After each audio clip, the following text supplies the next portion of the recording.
የመጀመሪያይቱ ክርስቲያን የመጀመሪያይቱ ደቀ መዝሙርት እኮ ናት። የመጀመሪያይቱ ምእመን የመጀመሪያይቱ ሐዋርያዊት እመቤታችን ናት። የመጀመሪያይቱ ሰው ሊውጠው የማይችለውን ከባድ ነገር ከሰው አስቀድማ መጀመሪያ ያመነችው እመቤታችን አምላክን ትወልጃለሽ። ኧረ በፍጹም ምንድነው የምታወጉት ነው የሚባለው እኮ። ይሄም አይደረግ ነገር ነው። አምላክን ሰው አይወልደውም ሳትል ኧረ እኔ ወንድ ሳላውቅ እንዴት ይሆናል ይሄ ነገር? ለእግዚአብሔር የሚሳነው ነገር የለም ብሏታል። አዎ ለእግዚአብሔርስ የሚሳነው ነገር የለም። እሺ አለች። እንዴ እዚያ በፊት እኮ አምላክን ሰው ወልዶት አያውቅም፣ አይታ አታውቅም፣ ሰምታ አታውቅም። ዘካርያስ እኮ አብርሃም ካረጀ በኋላ ወልዷል የሚለውን ስብከት እያወቀ አንተ ተወልዳለህ ሲለው ማመን አቅቶታል። ድንግል ማርያም ግን ተደርጎ የማያውቅን ነገር ለመጀመሪያ ጊዜ ያመነች የእምነት መሰረት ናት እመቤታችን። እንኳን ሃይማኖት ልትጋርድ ሃይማኖትን የተገለጠባት ነው። ልብ በሉ። ከዚያስ በኋላ ደግሞ የምትወልጂው ልጅ ለዘላለም መንግስቱ የማያልፍ ነው ተባለች። እሺ ስሙ ኢየሱስ ነው ዓለምን ያድናል ተባለች። እሺ ወልዳ ስጨርስ ደግሞ ሕፃኑ ይሞታል ይዘሽው ሽሺ። የማይሆን ነገር ነው። ምንድነው የምትሉት? የምትወልጂው ልጅ ምንድነው ተብላለች? መንግስቱ ለዘላለም ነው። የምወልደው ልጅ ለመንግስቱ ለዘላለም ከሆነ ዮሴፍን እንዴት ሊፈራ ይችላል ብላ እምነቷ እንዴት አልተነካባትም? አይገርማችሁም? የኔ ልጅ ኢየሱስ ነው። ኢየሱስ ማለት መድኃኒት ነው። ዓለምን የሚያድን ከሆነ የአንድ ሰፈር ንጉሥ ፈርቶ እንዴት ይሰደዳል? ሬ ንግር ፈርቶ የሚሰደድ ከሆነ እንዴት አምላክ ብዬ ልቀበለው እችላለሁ አላለችም። ለሰው ቤዛነት እንደሚሰደድ ስለምታውቀው እሺ። የ15 ዓመት ልጅ ናት። መንገድ ሄድ አታውቅም፣ ሀገር አታውቅም። ሴት ናት፣ ልጅ ናት። በ15 ዓመቷ ልጅ አዝለሽ ግብፅ ሂጂ። እንዴት ያለ መከራ ነው እናንተ! ወደማታውቀው ሀገር መንገድ ሂዳ የማታውቅ ልጅ፣ የአንድ ልጅ እናት፣ እናት አባት የሌላት ወደማታውቀው ሀገር በምንድን ነው የምትሄደው? መኪና የለም፣ ፈረስ የለም፣ በቅሎ የለም፣ ሰረገላ የለም፣ በአህያ ለዚያውም በእስራኤል የክረምት ወራት በረዶ በበዛበት ሄዳስ ግብፅ የምታርፈው ወማን ቤት ነው? የትም ማረፊያ የሌላት።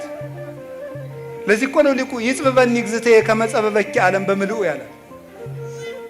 እናቴ አንቺን ግብፅ ስትሄጂ ዓለም እንደጠበበሽ ሁሉ የኔ እናት እኔን ይጥበበኝ አላት ሊቁ። እኔን ዓለም ይጥበበኝ አንቺን እንደጠበበሽ ብሎ ያለቀሰላት ለዚህ ነበረ።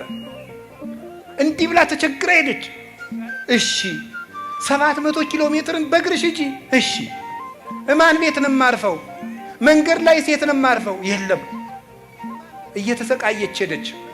ኢትዮጵያን ደግሞ ዙራ ተንከራታ ግብፅ አርፋ ደግሞ ነይ ኢየሩሳሌም ሂጂ። እሺ የወለድሽው ልጅ ዓለምን የሚያጠግብ ነው፣ ግን ደግሞ እንጀራ ትለምናለች። የወለድሽው ልጅ ለዓለም ሁሉ የህይወት ውሃ ነው፣ ውሃ ይጠማታል። በእግሯ ትሄዳለች፣ አውሬ ያስደነግጣታል። ተመልሳ መጣስ ደግሞ ያንን ለፍታ ያሳደገችው ልጇን ደግሞ ልንሰቅልብሽ ነው ተባለ። አንድ ሳይንቲስት የተናገረው ንገራችሁ።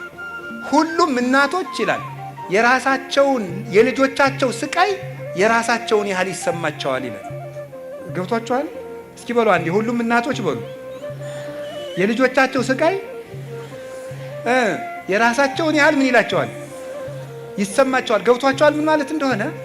ምን ማለት በትክክል አሁን አንድን ሕፃን ልጅ ከእናቱ ፊት መርፌ ብትወጉት መርፌው ወደ ራሷ ሰውነት የገባውን ያህል ያማታል እናቲቱ።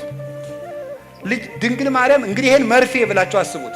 ወይም ልጁን በኩርኩም ብትመቱት እዚያ ልጅ ራስ ብቻ ላይ አይደለም ያርፈው፣ ያ ኩርኩም እናቱ ራስ ላይ ያርፋል። ይሰማታል ህመሙ። አሁን ወደ ክርስቶስ ወሰዱት።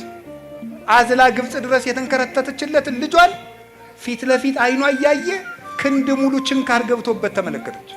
በጦር ተወግቶ አየችው፣ ደምቶ አየችው። ይህንን ሁሉ ስቃይ አይኗ እያየ የተቀበለች ናት። ግን ደግሞ በዚያው አይኗ ደግሞ ተነስቶ አየችው፣ አርጎ አየችው። ታዲያ የሰማዕታት እናት የተባለች ለዚህ እኮ ነው። በዕለተ ዓርብ ከመስቀሉ ስር ቆማ እነሱም ከመስቀሉ ስር በእውነት አደባባይ እንዲቆሙ ምስክር የሆነቻቸው እመቤታችን ቅድስት ድንግል ማርያም ስለሆነች የሰማዕታት እናት በሉ እንጂ። መከራውን ጀምራ ሰጥታቸው በመከራው ፍጻሜ ደግሞ ደስታ አይታ እነሱም ከክርስቶስ ጋር ቢሰቃዩ መልሰው ደግሞ በተሰቃዩበት ስቃይ ተስፋ እንደሚያገኙ ምስክር ሆና የቆመችላቸው ድንግል ማርያም ስለሆነች የሰማዕታት እናት ትባላለች።